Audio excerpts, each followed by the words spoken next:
Hey everyone, welcome back. This is a video for Econ 100B Intermediate Micro, and it's our last real video because I want to go over those practice review problems for the final exam that I posted last week. We covered a bunch of chapters since the midterm. We covered competitive firms and competitive markets, kind of setting our base understanding for market competition in different structures. We talked about general equilibrium and welfare, solving for multiple market equilibria, Edgeworth box, that kind of stuff, and that's where we got that PPF stuff. We did monopolies, oligopolies, monopolistic competition, and then game theory. And so we didn't cover everything in these practice problems, but I tried to do some of the more interesting problems that had a lot of applicability or things that I thought we didn't spend enough time on. So in this practice problem review, we've got the first problem, which is a game theory problem, which is kind of a monopolistic competition problem, where we have to solve and we have to write out a game and then solve it for the Nash equilibrium. The second problem looks at a monopoly market, and we want to solve for the monopoly equilibrium, the profits, the deadweight loss, which means we also need to know the perfect competition equilibrium. So that's kind of a review of those two chapters. And then the last problem is a production possibilities frontier for two producers, and that comes from that general equilibrium problem. It's pretty straightforward, but it's also something that feels like we talked about a long time ago. So I thought that would be good practice. So let's get started on it. I'm going to do the first problem up here on the board. And so let's clear this out, and we want to go ahead. We have a market with two producers as sort of the market leaders, the big producers in the market, and they have the choice of whether to advertise or not. And so that basically means that that's going to be the action. When we think about defining games in a game theory context, action is, what they do, right? What choices, what actions can they take in order to get payoffs. So we have two players, firm one and firm two. We have two actions. They can either advertise or not advertise. And then we have payoffs based on that, right? And so if both firms choose the same thing, they'll split the market 50-50. But if they choose to advertise, it's going to cost them money. So they're going to be splitting the market 50-50, but paying for it. So the advertise payoff is going to be lower. Let's just put it in here as 500, whereas the not advertising payoff is going to be higher because they split the market share 50-50 still, but they don't have to pay for advertising. The weird thing comes in if one firm advertises and the other firm does not, then the advertising firm pays for advertising, but gets a much larger market share and therefore much higher profits than the firm that doesn't advertise. And so if we think about sort of setting up our games in such a way that we can describe them in the sort of game theoretic terminology that we've used so far, right? We've got our actions, we have our players are just those two firms, and then we have the payoffs associated with actions based on the choice of the other player.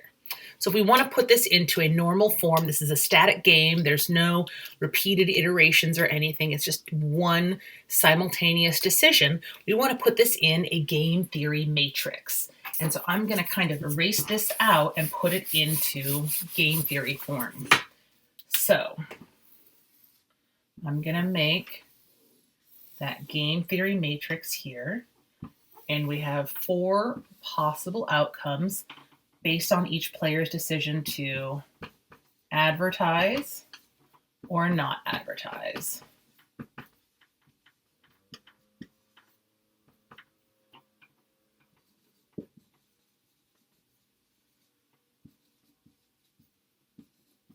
And there are going to be payoffs for our players based on what they choose. And I'm going to go ahead and make this color coordinated so it's easy to see which firms' payoffs are which. So firm 1, if they choose to advertise and the other firm advertises, remember, the payoff, if both firms advertise, they'll each earn $500 in weekly profits. If firm 1 does not advertise and firm 2 does, they get sort of that loser payoff, right? The small market share payoff of $300. If they don't advertise and firm 2 doesn't advertise, then they both get that maximum payoff, the 7, not the maximum payoff, that high payoff from not doing anything of $700. And then if firm 1 advertises and firm 2 doesn't, they get that higher payoff, that maximum payoff, there it is, of $900, right? So we're already kind of seeing a game we're familiar with evolve here. So now we've got firm 2's payoffs. If both firms advertise, they both split the market, but they have to pay for advertising. So profits are lower than if they both split the market by not advertising and each get $700. And then if firm 2 advertises and firm 1 doesn't, they get a lot more market share. And if they don't advertise and they do, they get a much smaller market share. And then remember, we solve these always by holding each player constant and then seeing what they would do in that situation. So we have 2 players. We have the game set up, the payoff matrix here, the 2 actions for each player, and we want to solve for their strategy. And they will have a dominant strategy if they do the same thing no matter what the other player does. So let's find out. We'll start with firm 1, and we will hold firm 2 constant and say that they're going to advertise. If firm 2 chooses to advertise, firm 1 can either advertise or not. And we're going to choose that based on who has the higher profits. Firm 1 can choose $300 in profits or $500. Of course, they're going to choose to advertise because $500 is higher than $300. So that's one action that firm 1 would take if firm 2 chooses to advertise. Now, if firm 2 chooses to not advertise, firm 1 has to choose between advertising and not advertising. And in this case, if firm 2 chooses to not advertise, we can see that advertising has the higher payout. So again, firm 1 would choose to advertise. Regardless of what firm 2 does, whether they advertise or not, firm 1's highest payouts in each situation are higher if they choose to advertise. So we have a dominant strategy now. This is a dominant strategy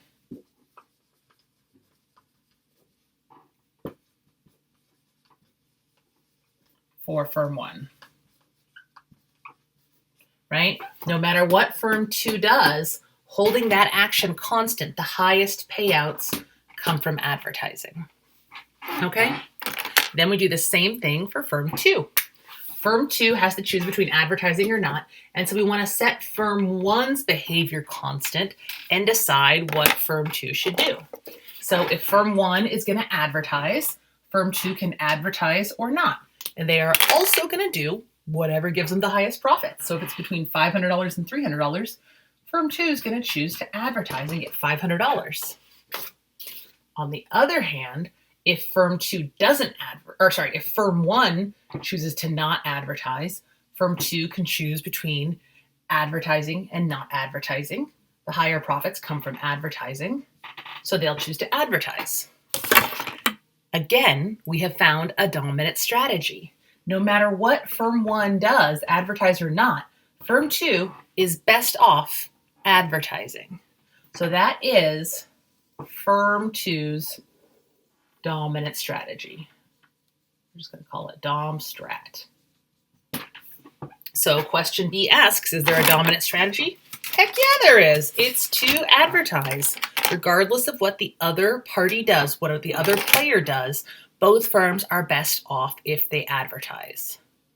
Now we can solve for the equilibrium.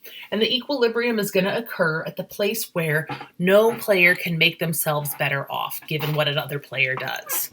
And it's really easy in this situation to solve for the equilibrium because if you haven't recognized it by now, we're in a prisoner's dilemma. And so each firm has a dominant strategy that is not the optimal, but is nonetheless a stable Nash equilibrium. So our Nash equilibrium is going to be advertise, advertise, because both firms have a dominant strategy. And if we look here, we can see that nobody has an incentive to move. If you think someone has an incentive to move, you're probably looking at the wrong payout. So if we think about firm one being here at advertise, their only choice if they don't advertise, if they don't want to advertise anymore, is to move to not advertise. But that's lower profits. They would never do that. Here is firm two. They're at advertise also. Their only choice is to move to not advertise. And they have no incentive to do that. They would lose money by stopping advertising because they would take a lower position in the market. So it's a stable Nash equilibrium because no one has an incentive to go to that other box. This box is inaccessible unless they have some sort of contract or collusion or something like that, some kind of cartel. Is it the optimal outcome? No. Even if we look at it from a welfare perspective, total profits here are $1,000. Here they're $1,400. Here they're 12 and 12. This is not the optimal outcome, but it is a stable equilibrium based on these philosophies of self-interest, profit maximization, and strategy. So hopefully that makes sense. That's how you would solve this. So I would write out the normal form game. I would say firm one has the dominant strategy to advertise. Firm two has the dominant strategy to advertise. The equilibrium, the Nash equilibrium in this case is a stable Nash equilibrium of advertise, advertise. Remember, a mixed strategy equilibrium is when we don't have a dominant strategy and we don't have a Nash equilibrium, and then we solve for probabilities. But we don't have that here in this case, so we can say confidently that we have a dominant strategy. Okay? The next question looks at the new device, the Apple iLife. And it's new to the market and there are no close substitutes, so Apple has the power of a monopoly producer. We have a demand function, we have a marginal cost and average cost curve, and what we want to do here is derive the marginal revenue curve, graph demand, marginal revenue, and marginal cost, identify the monopolist equilibrium, calculate profits, identify the perfect competition equilibrium, and calculate deadweight loss. And so there are a lot of calculations in here, and we want to do some graphing. So I'm going to go ahead and get 2 whiteboards. Okay, so I'm going to start by doing all my calculations on one board, and then I'll do my graph on another. So we are given basically 2 things, but with that we can find out pretty much everything else we need.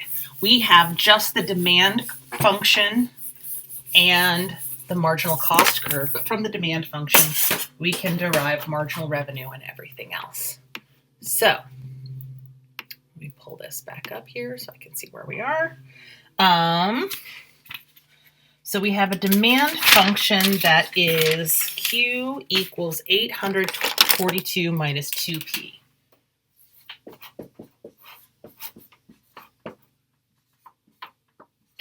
And we have marginal cost is equal to, is that too high? Not quite. Marginal cost is equal to 259. I practiced this once earlier today and I wrote the wrong marginal cost and it threw everything off. So the first thing we want to do is we want to get into the, we want the inverse demand function, right? We want demand in terms of price.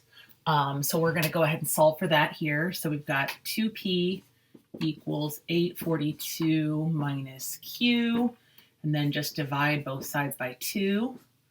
So we get 421 minus 1/2 Q.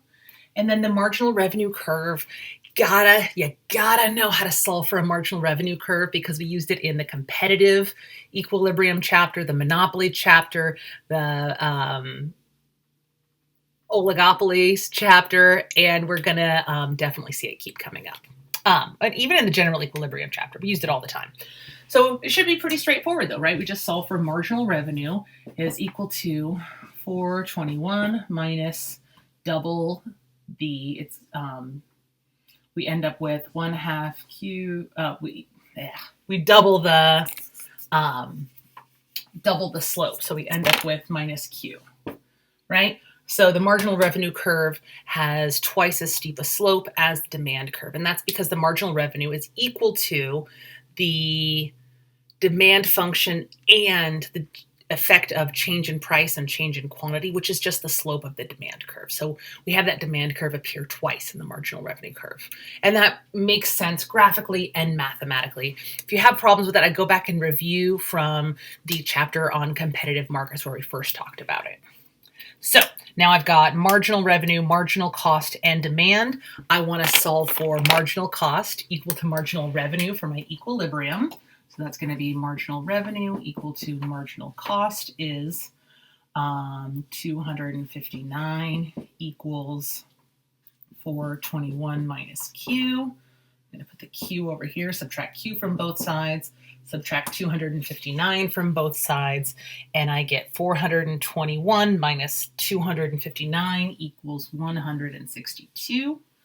And that gives me my first kind of piece of information. I've now derived the marginal revenue curve, and I found the quantity at which this monopolist is going to produce, because the monopolist will produce at marginal revenue equal to marginal cost. So that's our monopolist quantity in equilibrium. To find the monopolist price, we just stick it in here, right? To find the price that the monopolist will charge, we're just going to say it's going to be 421 minus 1/2 162, or 421 minus 81 gives us a price of $340.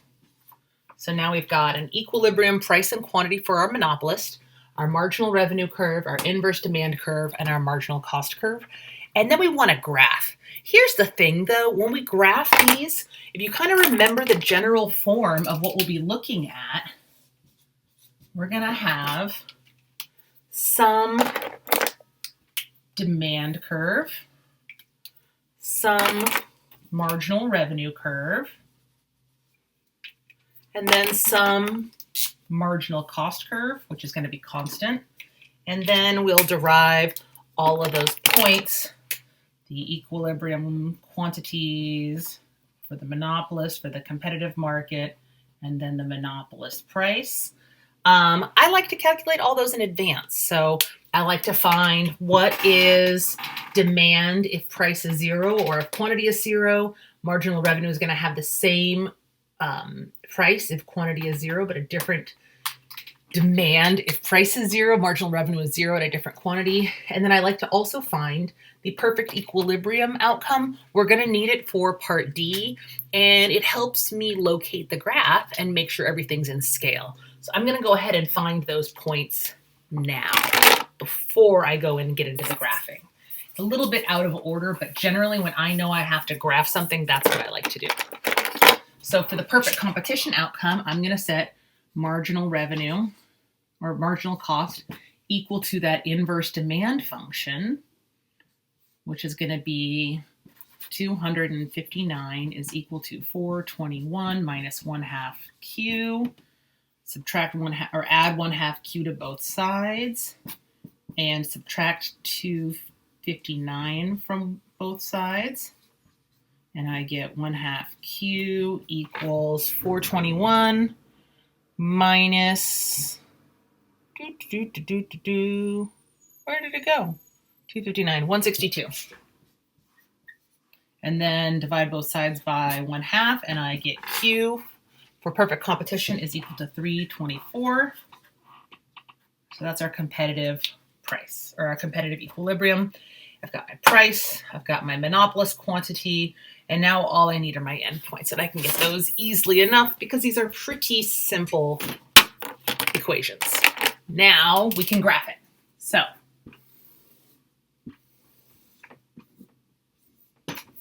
with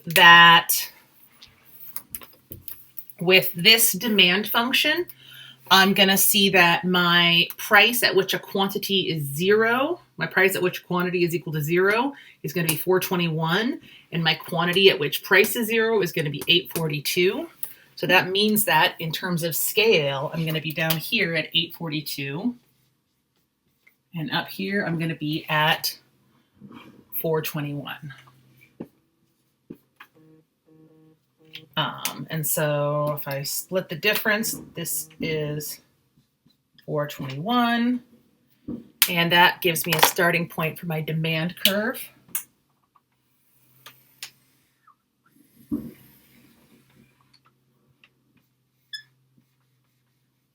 And my marginal revenue curve. Oof, don't forget to label your axes, or the economist fairy will come in your sleep and get you for not labeling your axes. There's my marginal revenue curve. If you have a hard time figuring out how I found these, remember you can just set Q equal to 0 and find the P, and then set the P equal to 0 and find the Q.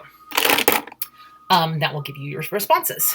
The next thing I want to do is put in my equilibrium. So got to put in marginal cost first. Marginal cost is 259, which is a little bit higher than halfway. Oops, there we go. And so that's there, which gives me this equilibrium of 162. And this equilibrium, that perfect competition equilibrium, is right up there at 324. Let's do this. And then this is 421. So they're close, but that works. Okay, that's pretty much it. So now I've got my monopolist market for the iLife device. Where the monopolist equilibrium is here, I'm going to put that price that we found, which is the price at which the monopolist is in equilibrium. So if they're going to have a quantity of 162, the inverse demand function tells us that the price is going to be 340. And then that's it. The only things left to do on the problem are to indicate the monopolist equilibrium and calculate profits, indicate the competitive equilibrium, and calculate deadweight loss. So our monopolist equilibrium is right here. Oops. And our competitive equilibrium is here. And so the monopolist produces at marginal revenue equal to marginal cost, charges price based on the demand curve, and earns profits consistent with this rectangle here. So if we want to calculate profits, we can do that by just saying we want to find the monopolist profits such that we want to find the value per unit, or the economic profit per unit, 340 minus 259, times 162 units sold on the market.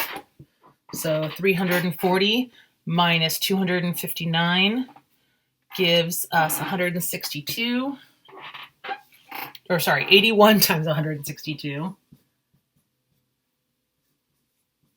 So our profits are $13,122. There we go. So far, so good? Makes sense? The deadweight loss associated with this monopoly is this area, this triangle, that represents economic activity that didn't take place because of the monopolist restricting quantity and raising prices. So it's this triangle here. So that deadweight loss is equal to a triangle's area with the base of 324 minus 162 and a height of 340 minus 259. So to find the deadweight loss, we say 1/2 of 324 minus 162 times 340 minus 259, which gives us 1/2 of 81 and 162, which gives us a deadweight loss of $6,561. Sound good? Make sense? That's it. Pretty straightforward, right? So now we have the competitive equilibrium, monopolist equilibrium, the deadweight loss, the profits, marginal revenue curve, marginal cost curve, demand curve, and that's a monopoly market. Pretty simple, right? We might not do Monopoly on the exam. It might be monopolistic competition, or it probably won't be monopolistic competition. It might be oligopoly. It might be competitive, but I think it's a good way to get a bunch of stuff out in one fell swoop. Last problem might seem a little bit challenging. It is a problem that was on the homework. It is a problem we went over together. It was problem in the textbook. It was problem, I think, 4.2 in the general equilibrium chapter. Yeah. And so basically it asks you to take the production possibilities frontiers for two individuals producing two goods and graph their joint PPF.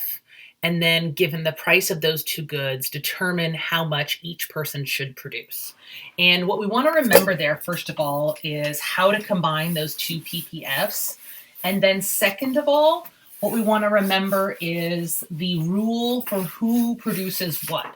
And it's going to be a function of the ratio, the absolute value of the marginal rate of transformation and the price of X over price of Y. So that's going to be the rule that decides who produces what. So it's kind of simple, which is why I thought it was kind of a nice little review. So let's get back to these two people. So we have two individuals, Sonia and Pascal, and they can produce either bread or cheese.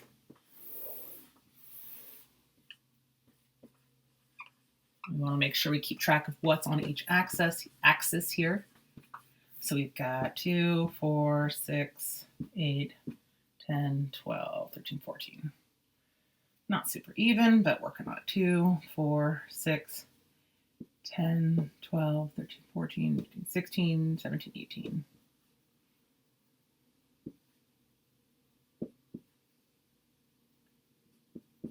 Okay.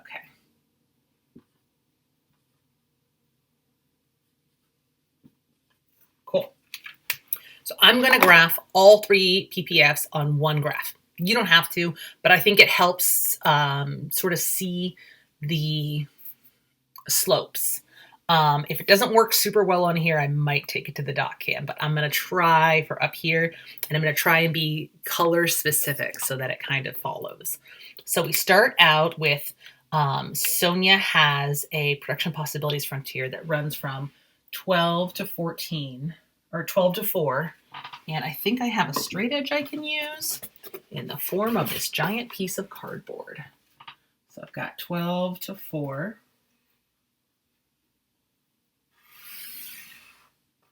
See, and they said giant boxes had no use in an office. So that's going to be Sonia's PPF.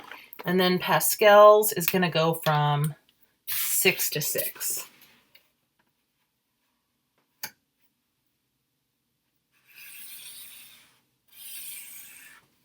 Okay.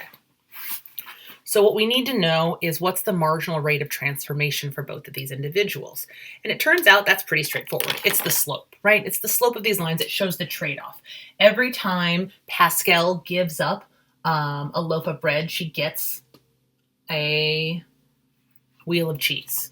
She has a slope of -1, right? Her rise over run is 1. So I'm going to put here, what am I going to put? I'm going to put Pascal's marginal rate of transformation equals -1. What about Sonia? Sonia has a much steeper slope. When Sonia gives up if Sonia wants to get one more cheese, she's going from 12 to 4. She has to give up 3 bread to get 1 cheese. So Sonia's marginal rate of transformation is -3 over 1 or -3. Cool? The first thing we want to do, knowing that sort of, is graph them together. And so what we'll do is we want to combine them, and we're going to have a PPF that has a kink in it to represent their two different marginal rates of transformation. And I'm going to start with Pascal because she has the flatter slope and finish with Sonia. And I want to start with 6 plus 12, which is going to put me up here at 18. And then you can kind of use the first PPF and then the second PPF to help you track where you're going and where you want to end up, because you're just graphing two straight lines with a kink in them. We know that we're going to end up at 6 plus 4, which is 10. And we know we're going to have a kink after Pascal has produced 6. That's going to come out to about 6 or 2, 6. So it's going to kind of be, our kink is going to be right here. And that makes sense because we're going to have Pascal's fairly flat slope and then Sonia's very steep slope. And so let's graph that PPF. So we've got Pascal's 1-to-1, -1 slope from 18 to 12, showing that she has a 1-to-1 relationship for the first 6 produced.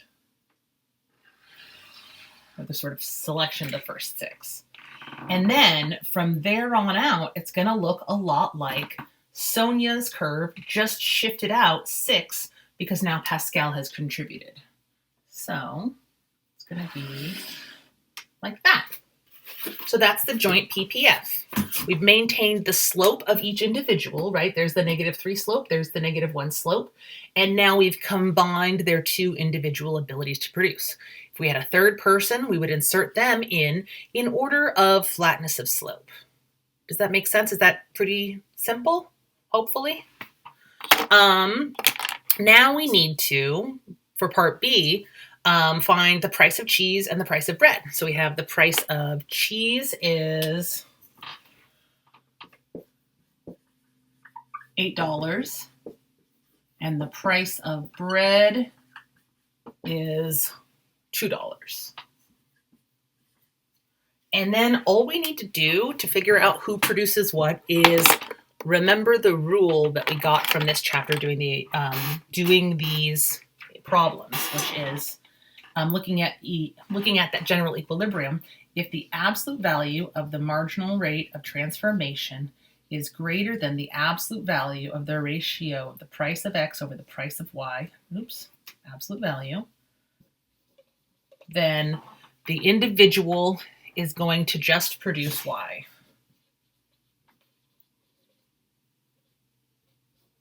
If it's not, they produce X. So basically, we're going to have Sonia and Pascal each have to decide whether to produce X or Y based on their opportunity cost and the value on the market.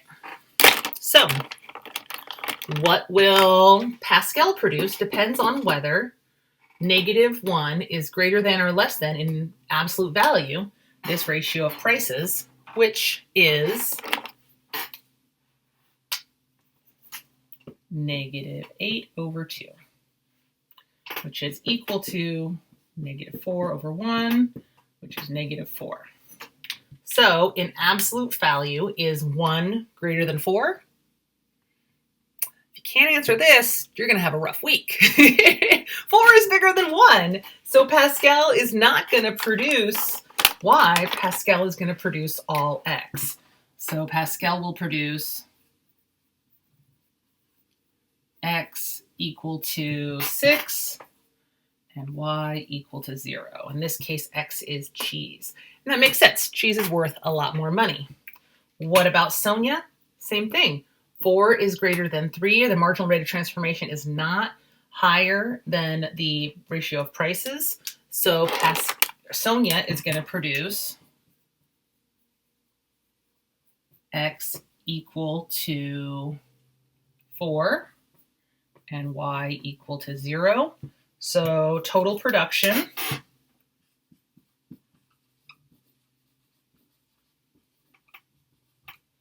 will be